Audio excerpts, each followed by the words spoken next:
This is a baby nose clear nasal aspirator, and it's really, really simple to use. I know it looks a bit strange, but what you need to do is you put that into your mouth, you put that at the edge of your baby's nose where you see the mucus, and you gently suck.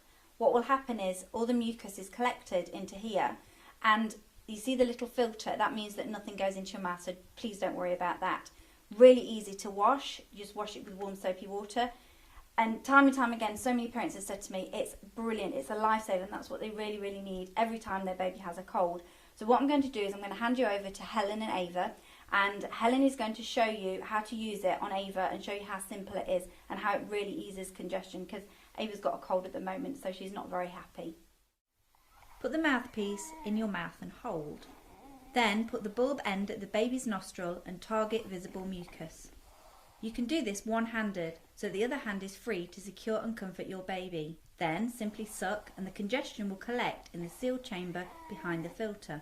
The suction can be controlled and you can look through the chamber to see what is happening. It is really quiet and non-invasive. I have tried a number of aspirators and found the Baby Nose Clear Nasal Aspirator to be the best available. It uses controlled